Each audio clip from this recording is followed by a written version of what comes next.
What's also a little baffling, viewers, is you just heard the Chief Minister of Punjab thanking the people for a successful operation. It's 4 days, and Amritpal is still at large. A little premature there, one would question. There are other questions that need to be raised, and we're going to take them through this course of the next 40 minutes. Why is Amritpal Singh still free? Something which the High Court also raised today. Why was the crackdown delayed? Was there an intelligence failure? And who is backing Khalistanis? Because what's happening in India's side, we've all seen the images of how our embassies have been desecrated in the United States of America, in Canada, in the United Kingdom. Let's take all these questions to our guests this evening. Amritpal Singh, senior editor, joins me in the studio. He's studied how possibly this new age Khalistani has come in and caught on to the popular imagination. On the other hand, we have Ramesh Vinayak, executive editor, Hindustan Times; Vikram Singh, former IPS officer; Pinak Ranjan Chakravarti, former secretary, Ministry of External Affairs, on how our embassies have been under attack by Khalistani thugs outside India. But Harmeet, I want to begin with you. There's so much mystery attached to Amritpal Singh, his origin, where he came from, and then comparing and the narrative that is built, because he styled himself right after Bhindranwale. When you look at Bhindranwale, there was, in terms of his rise, it could be a little organic because it was seeped in a political, social narrative rise of Bhindranwale. What about Amritpal Singh? Where does he come from? That's quite an intriguing question, and I think this comparison with Bhindranwale is pretty far-fetched. Bhindranwale, he was born in 1947, and he was rooted in religion. He was actually minted in a taksal. Taksal literally means a mint, which is a religious seminary. So he was, his parents donated him to a taksal, Damdami Taksal in Punjab, and then he rose to become its head in the early 1970s, before the onset of militancy. And I was really going through Khushwant Singh's book, History of the Sikhs. And it's clearly mentioned that, he would tour villages and he would be called Sant Jarnail Singh Khalsa Ji Bhindranwale. It's written in that book. And if you read Makhtali's book, which is Amritsar, Mrs. Gandhi's Last Battle, it's clearly mentioned that he was so well versed with verses, so well versed with religion, that his father would say that he could recite passages from Guru Granth Sahib from memory. So that was his upbringing, that was the religious process. That's part one. Part two is the political process. He was picked up by Gyani Zail Singh, he was picked up by Sanjay Gandhi. It's mentioned in those in recorded history. And there he was nurtured. He campaigned for Congress in the 1980 general elections. But here you have Amritpal Singh. He comes from nowhere. True. That's pretty intriguing. You just cannot come in and you're not even a Sikh proper a year ago, and now you are there with gunmen. That was not Bhindranwale. He didn't have gunmen right from the beginning. So these are intriguing questions. These are unanswered questions, and I think investigative agencies have to unravel this mystery, where he actually came from, because there's a lot of confusion in the community as well. I want to just bring in Vikram Singh also into this conversation, because, sir, when you look at it, it's a little bizarre. Would you not reckon, Vikram Singh, you have the Chief Minister already thanking the people for a successful operation, because whatever the comparisons might be, and they might be very dissimilar, but nobody can forget the bloody history of Punjab and what went down. So there has to be a fear, and you have to be very, very cautious.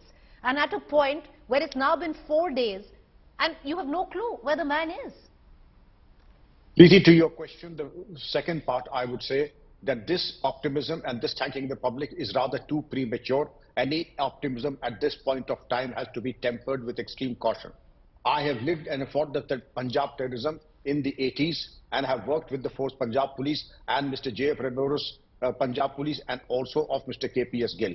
It was a nightmare, and I do hope there can be, and there should never be, any replication or repetition of that nightmare. Yes, we have been caught on the wrong foot. The Punjab Police and the government have been caught on the wrong foot. What happened 6 months ago, and as Mr. Shah Singh has mentioned, that yes, comparison should be between comparables. Screaming that it has the footprints of the ISI, and he was nurtured, mentored by the ISI in Dubai, sent to Georgia for training, then gave a wild card entry into the Punjab and para-dropped here.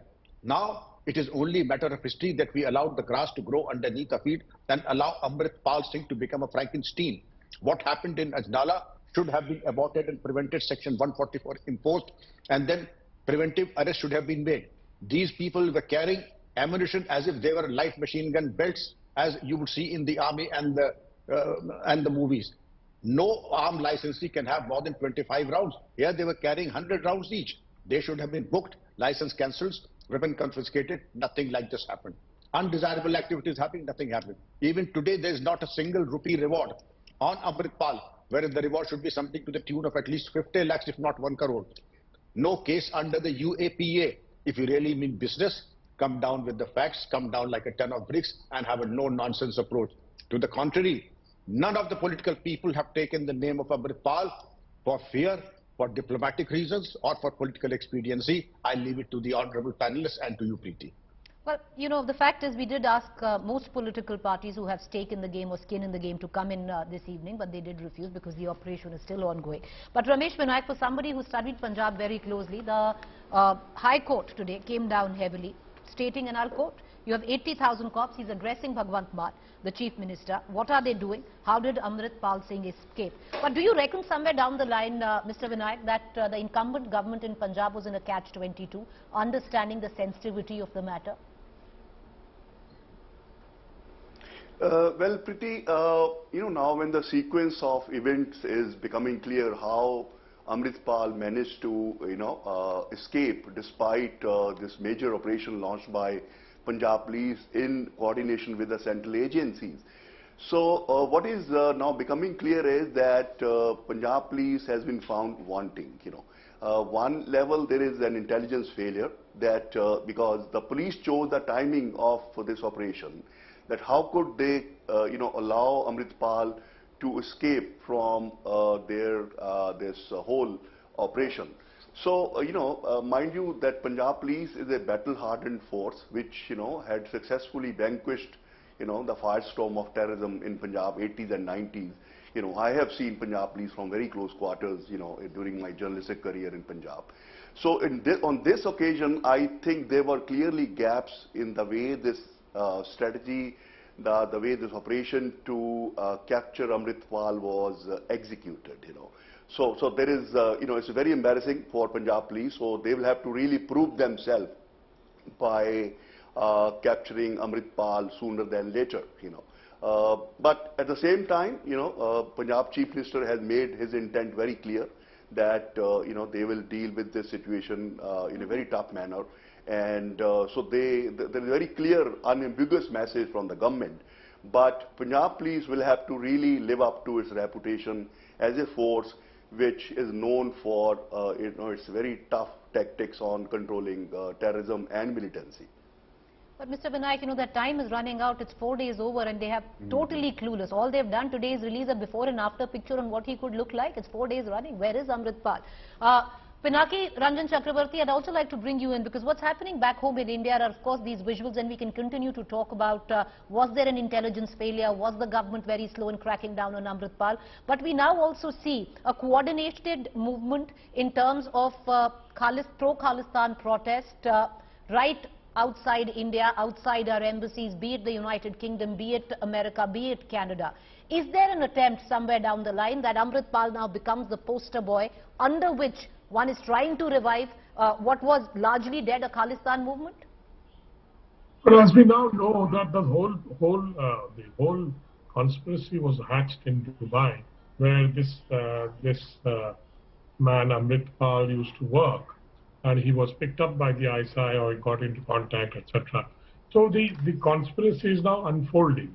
Now that crackdown has begun, so naturally they are trying to create a situation across the globe in terms of the Sikh Khalistanis, marginal as they are, but they are activated in terms of attacks on our missions, etc., abroad, etc. So I think this is the conspiracy unfolding. It's nothing new. Pakistan's ISI has always been in touch with these kind of people, has always promoted them. Because they, you know, Zulfikar Ali Bhutto had told Jagjit Singh Chauhan, the erstwhile, Khalistani leader who used to live in London, that they would help them create Khalistan, and Nankana Sahib would become the capital of that Khalistan. I mean, these are all now very well known, these kind of concepts. So I think what is really happening is that I don't want to comment on the police force of Punjab. Punjab police force, like all police forces in India, sometimes have to fight and to operate with one hand tied behind their backs because of political compulsions.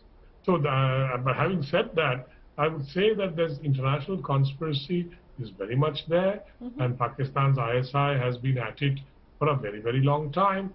This is a low-cost option for them. After all, these people are there to be harnessed into this kind of anti-India activity. And instead of fighting a war with India, this is an easier option for Pakistan. And that's what they have been doing with the Kashmiris, the Khalistanis and others. So I think we should have anticipated it. Right. We obviously knew that this guy was coming. There must have been some intelligence. But I'm afraid we acted too late. Well, we acted too late. There was an intelligence failure, clearly, Vikram Singh, and I want to bring you in on this. But before that, the sheer fact that it's not just then the bearings of the Punjab government, also the central agencies. We've been caught napping at every level. But I'll come back to you, but I want to bring in Harmeet into this, because Harmeet, what we are seeing is a coordinated attempt, not just in India, but outside India, where you suddenly see a surge in this pro-Khalistan movement outside, desecrating our embassies, taking down our flags. The whole diaspora, the Sikh diaspora, strangely coming together in countries like the UK, America, Canada. Well, I think I'll divide this into two parts. The first part is about the diaspora, and let's also divide this diaspora into different sections. You have a diaspora in the eastern part of the world as well, which is like Thailand, which is like Singapore, which is like Malaysia, and right up to Japan. And then you have diaspora in the western side. Now, you see, for a section of the diaspora, not all of them, a section of the diaspora still believes, and I'm giving their perspective, and which is from my observation, I can be completely wrong there. They believe that they are on a perpetual fight, a battle with the Indian state, which is, and they are in English-speaking democracies there, and that battle has gone on since 1978, when there was a major conflict in Punjab, and then with the Indira Gandhi government. And in the interim, what happened was Operation Blue Star. In the interim, what happened was the 1984 massacre. So now that psychology still plays out. The second part of the story here is that when Dr. Manmohan Singh became Prime Minister, a lot of it died down. Naturally, because he was the first Sikh Prime Minister, and that narrative lost somewhere. It wasn't getting any media attention. Unfortunately, when the farm agitation happened, somehow the trolls, which are notorious, and of course the propagandists, instilled this narrative over and over again that, oh, look, they are Khalistanis, look, they are Khalistanis, and that gave a platform to those people who were nowhere in the scene. Now every community has a far right. Sikhs are no different, and most of these people live in countries where, for example, there was a referendum on Scotland in the UK, there was a referendum in Quebec in Canada. There, they talk about homeland, they're well within their, countries or national laws to speak about it. So they take that excuse and they talk about a separate homeland for Sikhs. The part of the problem is political domestic in our own country, and also the troll issue, which gave a fuel to this Khalistani narrative during the farm agitation. Vikram Singh, the sheer fact that we are openly talking about that, it has been common knowledge that the ISI has been the brain behind this radical, suddenly arrived preacher on Khalistan, and with all that religious text that he's going on and on about. It's not just then the failings of the Punjab Police, Vikram Singh, because the central agencies have clearly caught napping. I'll take off from what my colleague Harmeet was even saying in the studio right now. Talk about the farm agitation. Last November, the NIA went to Canada. $1 lakh USD were recovered from pro-Khalistani elements. The writing was practically on the wall. Absolutely, Preeti. We were caught on the wrong foot on both the counts. Both the central government and the state government have a lot of explaining to do. The farmers' agitation had the fault lines. We did not address those fault lines appropriately. To blame the diaspora squarely of what is happening, well, of course, what they have done is reprehensible, unacceptable, and they should be given the highest penalty. But we also have to blame the K2 operations of ISI that has been going on from the days of General Ziaul Haq. It is not that something that happened yesterday. The fact of the matter is, Preeti, that we allowed grass to grow underneath our feet. Kashmir is under control, but they want to burn Punjab back to flames. Why? Because it is Pakistan itself is a failed state. Then they have their cohorts. MPs in England of Pak origin, the mayor of London like Sadiq Khan, these people are silent aiders and abettors to the cause of the Khalistan movement, and you have similar cohorts and special interest groups in Canada, Australia, San Francisco, USA. But the fact of the matter is that if there is anti-national activities for the last 6 months, the NIA has a job to perform, and that is registering a case under the UAPA and attack them just as they attacked the PFI. What prevented them from attacking this case and lodging the case under the UAPA, attaching all his property, movable, immovable, bank balances, recovering all the weapons? Why did this not happen? To your point, that both the governments need to come out. Why did they soft pedal as far as this aspect is concerned? Primarily the Punjab Police and the Punjab government. Secondarily, NIA, IB and the RAW. They have also been caught on the wrong foot. You know, and you gave us an acronym, the PFI. I'll give you another one, AKF. Now, what has really spooked agencies is, and Ramesh Vinayak, I want to bring you in because you know Punjab by the back of your hand, and I'll also bring in Harmeet into this conversation, is the sheer fact that when, you know, the cops went to the residence of Amritpal at Jallupur Kheda village, on the door was written AKF, which translated into the Anandpur Khalistan force. Now, there seems to be a clear connect that Amritpal wanted to possibly start a violent movement in Punjab, something that Punjab quite hasn't forgotten. You know, it's been engraved, burnt into our memory space as a nation. When you look at Punjab, Ramesh Vinayak, an acronym like AKF, Anandpur Khalistan force, is it just, you know, something that has been put together by Amritpal and wishful thinking, or do you think it has takers in that state? Well, Preeti, there is no doubt that he, Amritpal was trying to emerge as the face and fulcrum of, this separatist sentiment in Punjab. He was trying to revive this Khalistan movement, and now we know that he was also trying to raise a private militia, and this Anandpur Khalsa Fauj, is being seen as part of that. But Preeti, let me tell you that that despite the fact that Amritpal emerged on Punjab scene rather quickly, but I don't think he has found any resonance in a larger community, and so now he has been on the run for 4 days. I think his calculation was that thousands of people would come on street in support of him, and so he would kind of emerge as a hero out of this operation by Punjab Police. That hasn't happened. We haven't seen any major protest or rally in support of Amritpal in last 4 days. And also, there is a larger political consensus in Punjab that what Amritpal was trying to do was, to jeopardize peace in Punjab. So these are the two redeeming features of the situation. And we all know that Khalistan is a lost cause in Punjab. It doesn't have any traction with the Sikh community. Yes, it has traction among the section of Punjabi diaspora, and we have a large number of Punjabis in foreign countries, especially US, UK, Canada, Australia. So I guess this Amritpal phenomenon was basically being propped up by the Khalistani lobby, foreign countries, and also what is emerging is that it had a kind of tacit support of people in Pakistan. So I guess this Amritpal factor won't survive too long in Punjab, and if he is arrested by the Punjab Police, I don't think it will go too far. Harmeet, ultimately it's also going to be a game of perception. the state of Punjab has seen the worst of militancy, has seen the worst, when it comes down to blood on the streets, and it's practically edged or burnt into their memory space. So if there are no takers for AKF, the Anandpur Khalistan force, possibly a militant movement which Amritpal wanted to seed in Punjab, that aside, the perception war. Today we saw the Punjab Police constantly say that this is a man who gave up even his kripan.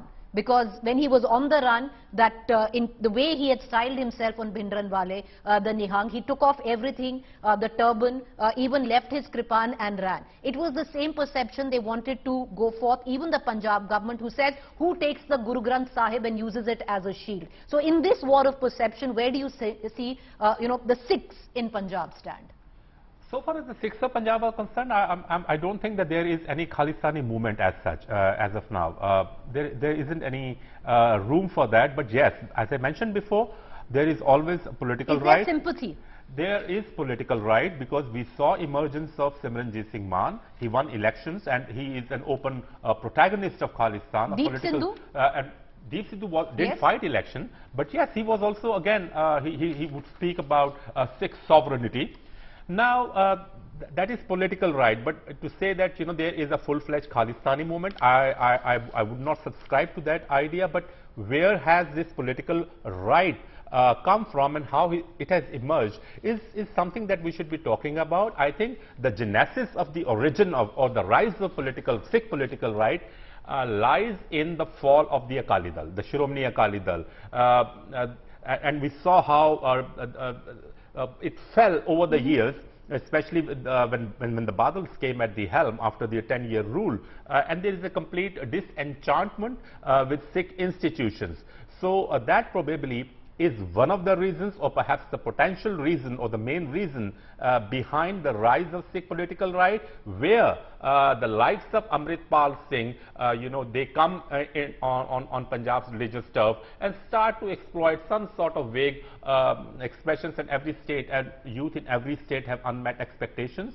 But then in Punjab, you have a history behind you. And that history starts from, for example, in modern India, from 1947, you left, half the Punjab, more than half the Punjab in Pakistan, and you came here, and Punjab was sliced by a red cliff line, and so many things happened. So all those sentiments clubbed together, contribute to the rise of people like Amritpal Singh. Well, there are no takers as of now, is what at least all our reporters who've been there, we've constantly gone, try to gauge the sentiment of the people as well. And like Mr. Vinayak said, that possibly a man like Amritpal would have hoped, in terms of sentiment, he would have seen a flood on the streets protesting with what has gone down. We haven't seen any of that. So clearly the average Punjabi or Sikh in Punjab really doesn't want to get anywhere near that, because we've seen what history demonstrated. But I want to take quickly, take in quick comments, and Mr. Ranjan Chakravarti, I want to bring you in on this.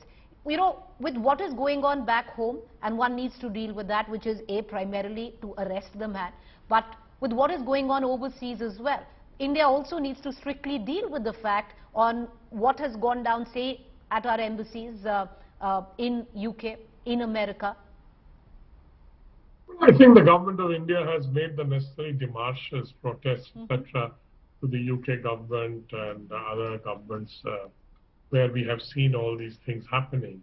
And this has happened before, and it's not the first time. And but I think this time the government of India has to take some more steps to ensure that this thing is not repeated. What could be those steps, Mr. Chakravarti, at the cost of interrupting you? Sorry? What could be those steps?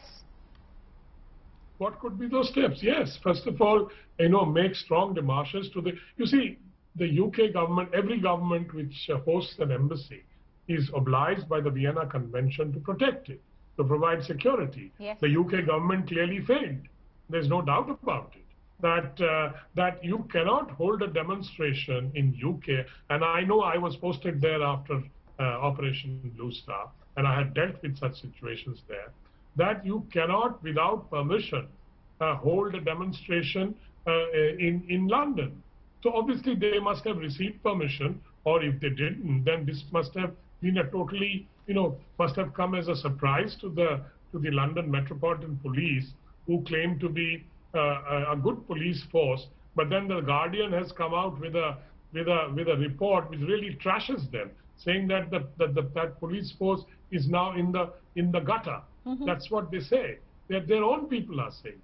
So I think, and I was there when such demonstration took place. They were always kept away from the door of the High Court.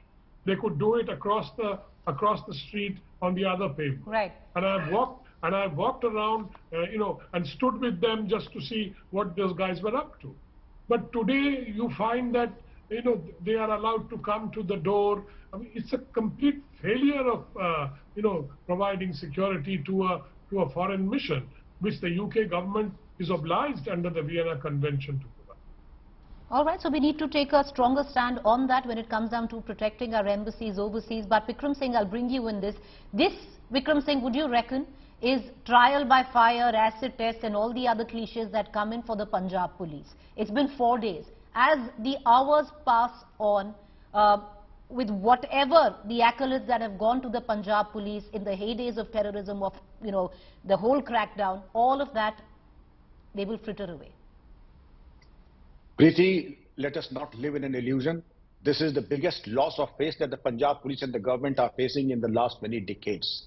That Amritpal should have gone underground in the presence of 60,000 police personnel. This is not what I am saying. This is what the High Court has also mentioned with deep sense of reservation and anguish. And indeed, if they are not able to account for Amritpal in the next 48 hours, well, there will be no redeeming feature for them. And the last vestiges of credibility that the police has will also be lost. And if they know what is good for them, announce a reward, confiscate all his property, get his family members to work for them, get approvers, use human intelligence, technical intelligence, do whatever you have in your arsenal. But if you are not able to account for in the next 48 hours, Preeti, then I think the horizon seems to be rather dark for as far as the prestige and credibility of the Punjab Police is concerned. What could be the fallout of it politically, Mr. Vinayak, for somebody who's, knows Punjab in terms of the politics of it? I've seen how the Bhagwant Mann government acted or did not act or failed to act in time on it. What could be the fallout of it on the government? Well, Preeti, law and order has become a major challenge for Aam Aadmi Party government in Punjab. So they are like, there is a kind of worrying slide in, the security situation in this frontline state. And so our government is on a test at the moment. And so this will kind of decide what kind of narrative is built around, this government which came to power on a massive majority, Preeti, let me add, something to this whole aspect. Punjab is one state where politics and religion have always coexisted, And what we have seen in last two assembly election, 2017 to 2022 is, the marginalization of moderate Shromani Akali Dal, which always positioned itself as, a Panthic party, which espoused, the Sikh interest and was the repository of, the Sikh sentiment, So this marginalization of Akali Dal has also kind of, created sort of vacuum in the Panthic domain, which has allowed, people like Amritpal to kind of jump in, So while Aam Aadmi Party government positioned itself as a secular party, so I guess there is some space there in the religious, on the religious turf, which, these radical or people who subscribe to the extremist ideology are trying to exploit. All right, well, it's an acid test both for the Punjab government, which incidentally has just on the 16th of this month completed a full year where the Bhagwant Mann government was concerned. It hasn't been easy. It's had various setbacks and now a huge test on hand. Appreciate all four of you gentlemen for joining us. Thank you.